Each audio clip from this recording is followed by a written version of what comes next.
blood fell from my nose onto the air drain. And then another drop fell on Nice, yeah. The nosebleed seems to come out of nowhere. I reach Get him while for a he's sleeping. handkerchief to stop the blood, and I Clean the gather bird, my clean the things, kitty and while he's I sleeping. walk around the office, and another drop of blood falls from my nose. Kitty. Yeah. Unable to stop the bleeding, Broughton gathers his things and walks out to the street.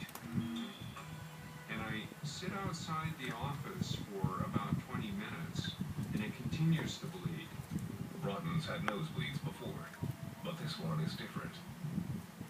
A drop here, a drop there, every few seconds, and then it would stop for several minutes, and then start again. It didn't seem to follow any pattern. I'm curious about what's going on, and in that part of the world, I tried not to take any symptom of a medical problem very lightly. Fortunately, a Peace Corps medical office run by an English doctor is right around the corner. So I walk into the medical office, and I tell him that my nose has been bleeding off and on sporadically for about 20 minutes. The doctor examines the inside of Broughton's nose.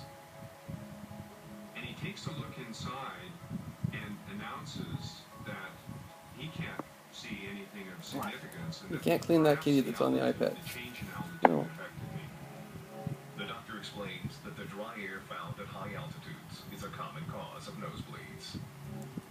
He gave me some nasal spray and said this should help and sent me off.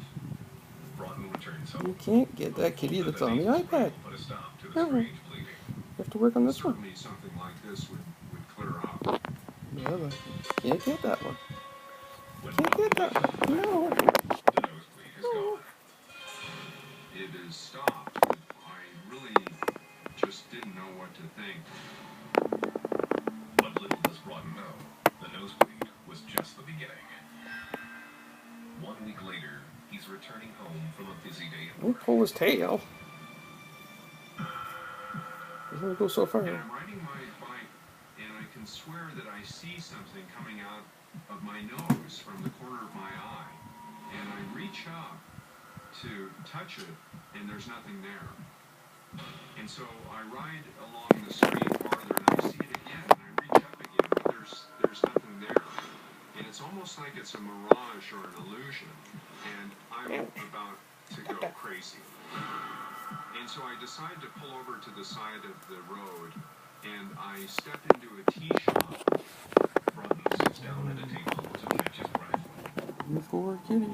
Oh, you have such a hard life. I decided to pause for a moment and just collect my wits and senses, and maybe this thing, mirage or no mirage, might emerge again.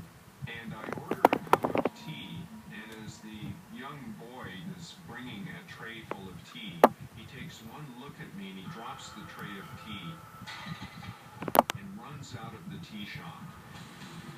So my mind is racing. I'm wondering what the hell is going on here. Based on the woman's hysterical reaction, Broughton comes to a sinister conclusion.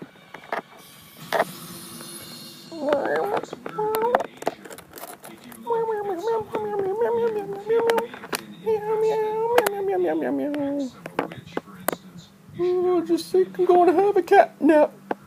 Yum, yum, yum, yum, So yum, there yum. was something about me that was conveying that I had been Nothing like affected watching by some kind kitty of porn. hex or evil. Yeah, bud. Broughton jumps back on his bike and knows just the man to see. Get him, Bella. Down there, attack that birdie. Get that birdie. Get that birdie. Yeah.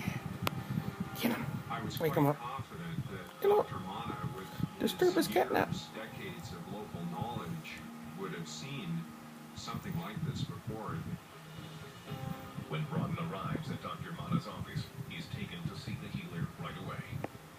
After he hears Broughton's story, Dr. Mana invites Broughton into a brighter area so he can perform an examination.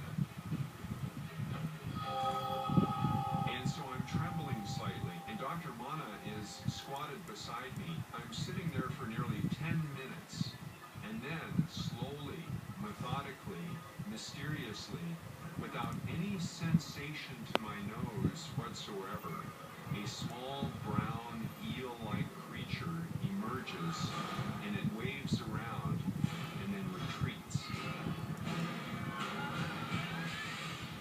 What was strange and eerie is that this creature offered no physical sensation whatsoever. I couldn't feel a thing.